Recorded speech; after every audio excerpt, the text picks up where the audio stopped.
जिम्मेदारी बनती है कि अपनी बेटियों को कभी बंटवारे की शिक्षा मत देना। आज तो माताएं अपनी बेटियों को सिखाती हैं कि बेटी विवाह में सब देख के आना और गौने में लड़ के आना और रौने में बंटवारा करवा के आना, सिखाना। अगर आप अपनी बेटी से कहोगे कि विवाह में देख के आना और गौने में लड़ के आना और रौने में बंटवारा करवा के आना, तो लिख लेना कोरे कागज में, जब आपकी बहू आएगी विवाह में तब लड़ेगी और गौने में बंटवारा करके जाएगी। क्यों? जैसा बोगे वैसा ही तो काटोगे, है कि नहीं?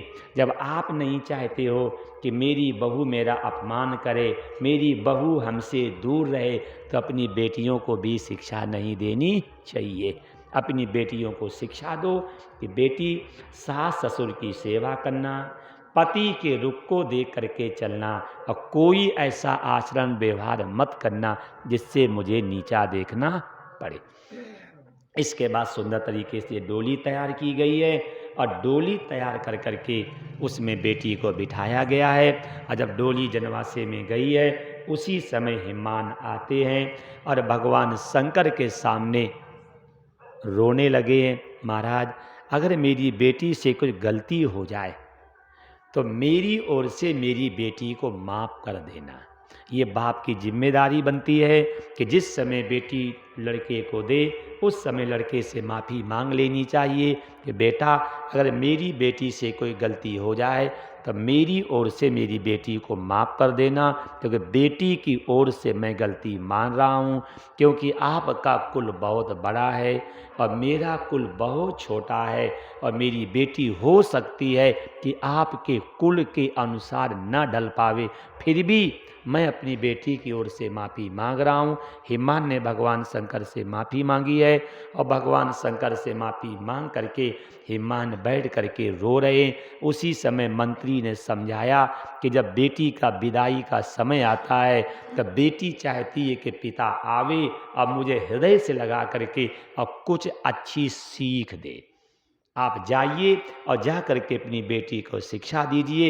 हिमान रो करके कह रहे हैं यद्यप मैं पत्थर हूँ, दया मेरे स्वभाव में नहीं है, लेकिन बेटी की डोली देख करके मेरे अंदर साहस नहीं हो रहा है कि मैं जाऊं और जा करके बेटी को उपदेश दूं।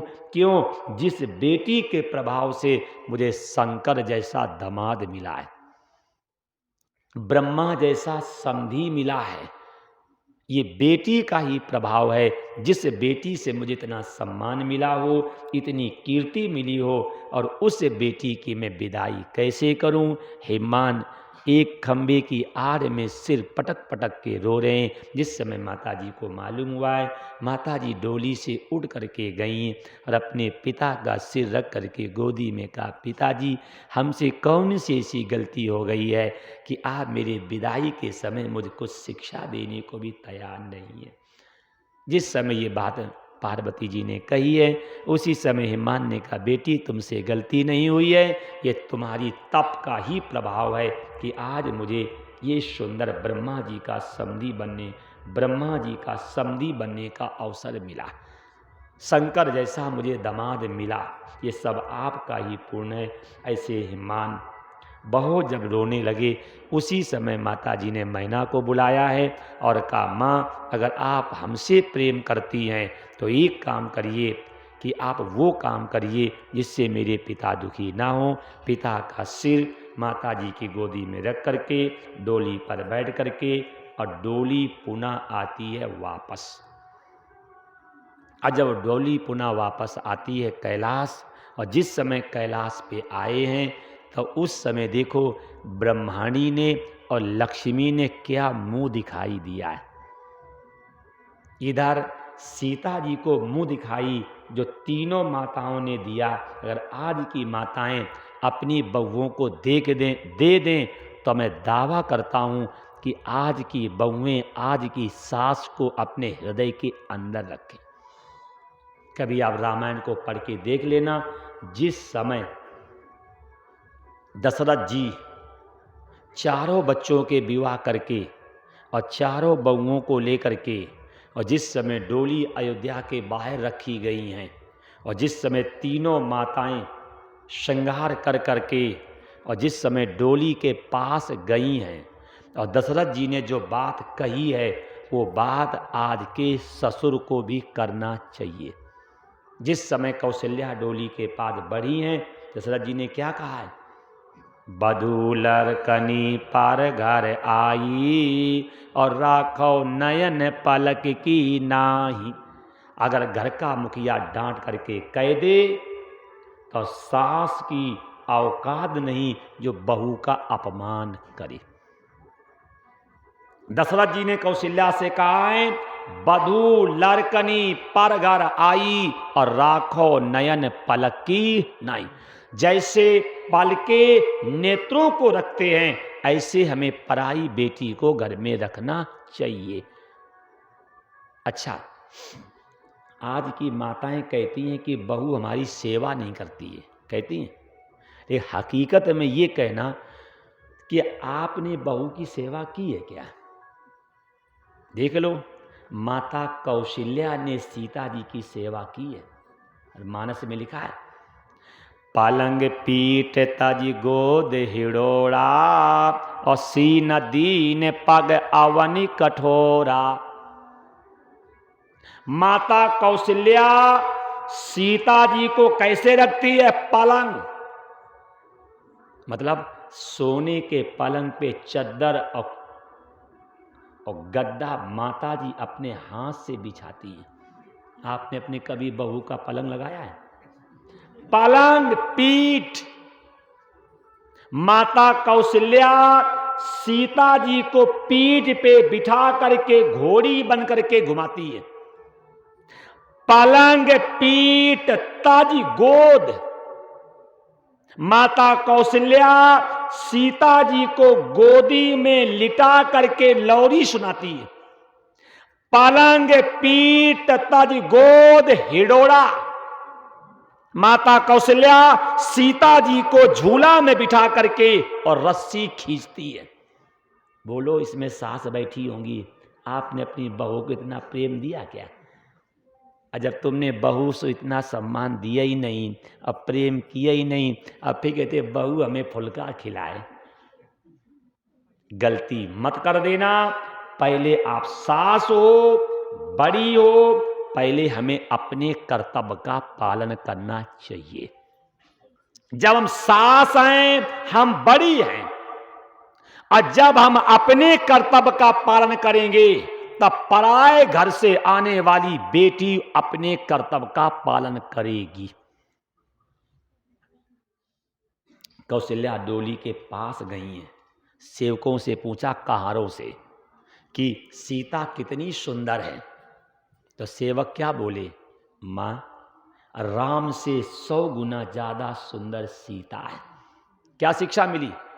कि अपने लड़के से 100 गुना ज्यादा सुंदर, नाजुक, कोमल पराई बेटी को मानना। लल्ला उठते 9 बजे, कोई दिक्कत नहीं। तो अगर किसी दिन मेरी बहन जी रात में नींद नहीं आई, 6 बज गए, तो अम्मा कहती चुड़ैल आई, चुड़ैल घर का नाश करने के लिए। अच्छा, तो लल्ला उठ रहे 9 बजे, वो हीरो हैं क्या?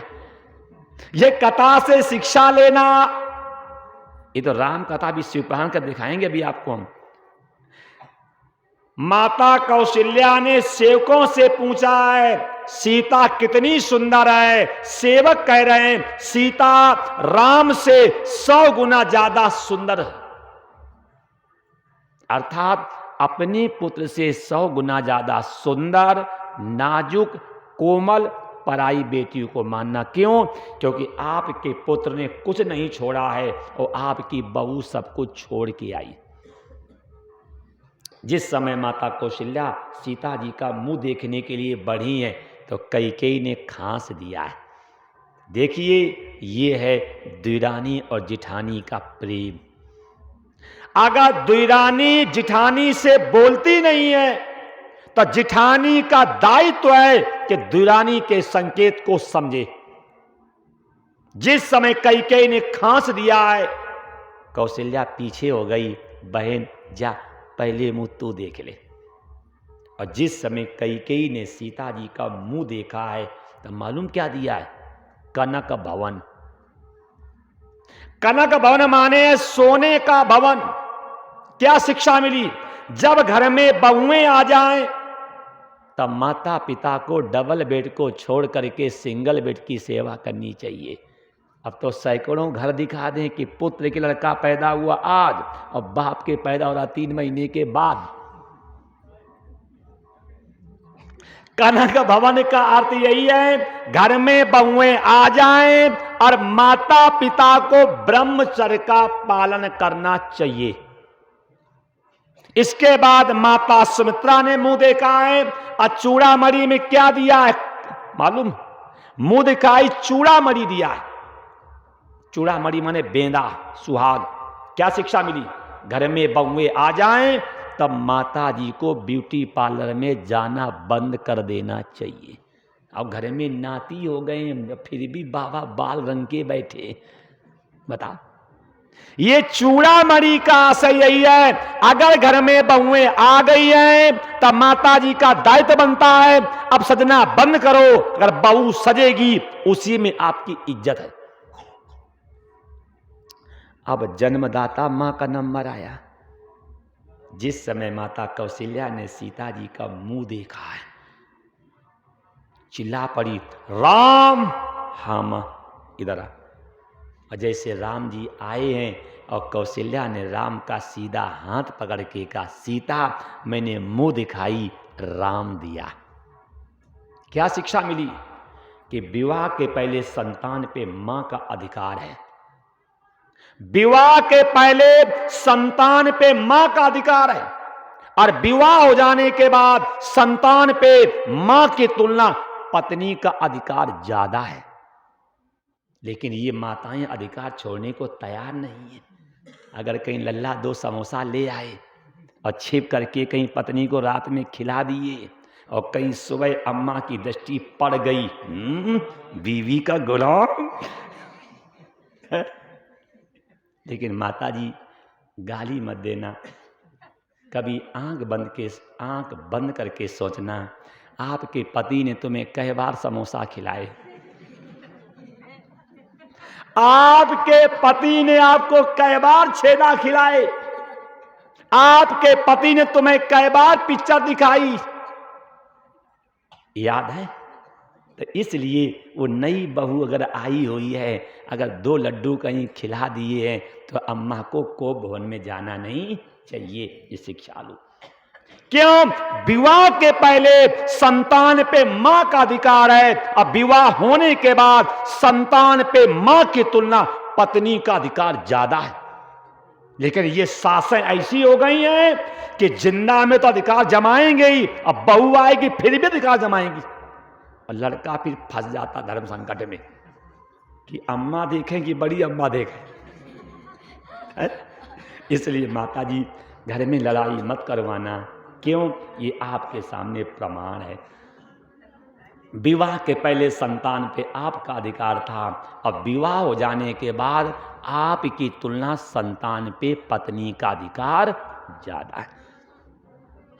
जिस समय डोली कैलाश पर्वत पे आई है, सबसे पहले ब्रह्माणी ने पार्वती का मुंह देखा है। और जिस समय ब्रह्माणी ने पार्वती का मुंह देखा है और ब्रह्माणी ने क्या किया? ब्रह्माणी ने कैलाश पर्वत ही छोड़ दिया। जा बेटी, तुम्हें मैंने मुंह दिखाई, ये कैलाश पर्वत दिया। वो आपको देखना, कल सुनाएंगे कथा कि भगवान शंकर उस गुफा में 1000 वर्षों तक अपनी पत्नी के साथ एकांत में रहे हैं। और यहाँ अगर बर वधू का विवाह हो तो ससुर का सुबह गेट पीटे जाकर के। ये कथा से शिक्षा ले लेना कि ब्रह्माणी ने जब पार्वती का मुंह देखा है तो कहा, बेटी मैंने कैलाश छोड़ दिया। और ऐसा छोड़ा है कि ब्रह्माणी आज तक कैलाश नहीं गई। ये शिक्षा ले लेना। घर में बहुएं आ जाएं तो थोड़े स्वाभिमानी हो तो घर के अंदर जाना बंद कर देना। अब आप ब्रह्मचर्य का पालन करिए। अब वानप्रस्थ आश्रम में चले गए, अब आपको घर में रह करके सन्यासी जैसा जीवन बिताना चाहिए, तब बहुएं तुम्हें इज्जत देंगी। न बहुएं कमरे में रहती 4 घंटा और ससुर लेटा है 6 घंटे, फिर कहेंगे बहू सम्मान नहीं करती। तुमने सम्मान के योग्य कर्म करे हैं क्या? क्या आपने सम्मान के योग्य कर्म करे हैं क्या? ब्रह्माणी ने पार्वती को कैलाश मुंह दिखाई दिया, ब्रह्माणी कभी कैलाश पे गई नहीं है। क्या शिक्षा मिली? अगर आपने बहू को कोई चीज दे दी है तो कभी सास को उस पर अधिकार जमाना नहीं चाहिए, क्योंकि मैंने दे दी, और मैंने दे दी है, और दी हुई वस्तु पे दाता का नहीं लेने वाले का अधिकार होता है। और कहीं मुंह दिखाई अगर अंगूठी दे दी तो रोज मारेंगी, अंगूठी दी तुमने क्या दिया, अंगूठी दी तुमने क्या दिया, पैर छुआई। ये शिक्षा लेना, दान देने के बाद कभी उसका चिंतन नहीं करना चाहिए। अब जिस समय लक्ष्मी जी ने मुंह देखा है, लक्ष्मी जी ने मुंह देखा है, और भगवान शंकर जो थे लक्ष्मी जी को मां मानते थे, और विष्णु भगवान को पिता मानते थे। और जब भगवान शंकर लक्ष्मी जी को मां मानते हैं तो पुत्र तो होगा। और जिस समय लक्ष्मी जी ने मुंह देखा है और उसी समय कह दिया तू इतनी सुंदर है, ले मुंह दिखाई, मैं अपना पुत्र तुम्हें दे रही हूं। और लक्ष्मी जी ने मुंह दिखाई में पार्वती को भगवान शंकर को दिया है। और देखो ऐसा दिया है कि लक्ष्मी कभी भी पार्वती के पास आकर के ये नहीं कहा कि शंकर मेरी बात नहीं सुनता। बस भगवान शंकर माता पार्वती एकांत में रहे, कभी लक्ष्मी डिस्टर्ब करने नहीं आई। कथा का आशय यही है, घर में बहुएं आ जाएं, लड़के को बहू को दे देना चाहिए। कभी आप लड़के पे अधिकार मत जमाना, अधिकार जमाओगे तो आप रोगे।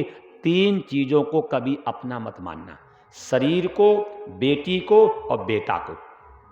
शरीर आपका नहीं है, शरीर आपका नहीं है, शरीर शमशान की अमानत है। आज नहीं तो कल, कल नहीं तो परसों, अब परसों नहीं तो बरसों ये शरीर शमशान पे जाएगा, है कि नहीं? तो शरीर को कभी अपना मानना ही मत, रोगे नहीं। बेटी आपकी नहीं है, बेटी दामाद की है।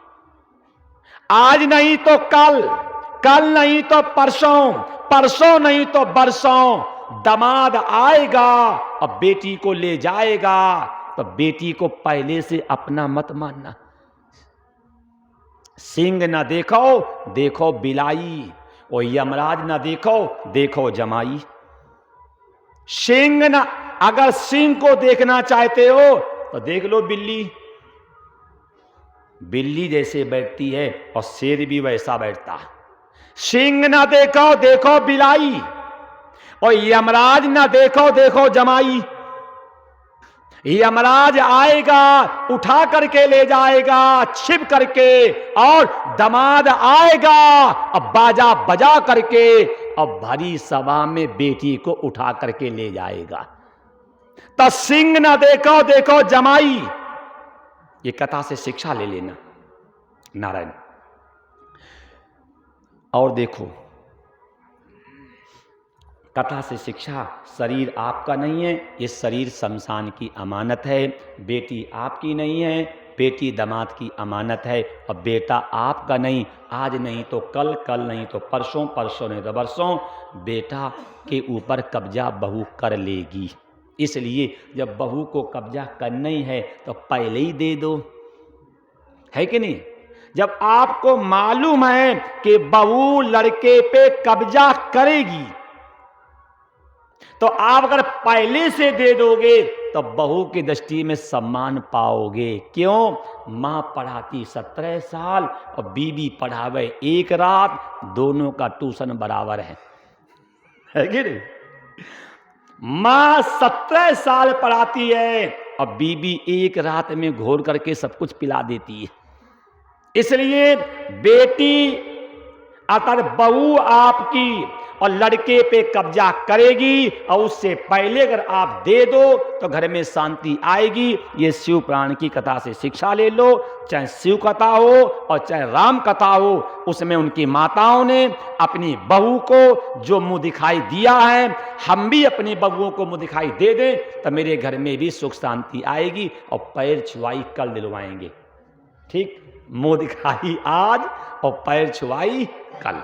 ठीक, क्योंकि भैया मुंह दिखाई तो सब नहीं देखने जाते हैं, ये पैर छुआई तो बाद में होती है। बता दो अगर कोई लड़की के गई हो फिर पैर छुआई दे करके आई हो, तो मुंह दिखाई पहले होती, पैर छुआई बाद में। तो मुंह दिखाई आज, पैर छुआई कल। ठीक, श्री राम जय राम जय जय राम। श्री राम जय राम जय जय राम। श्री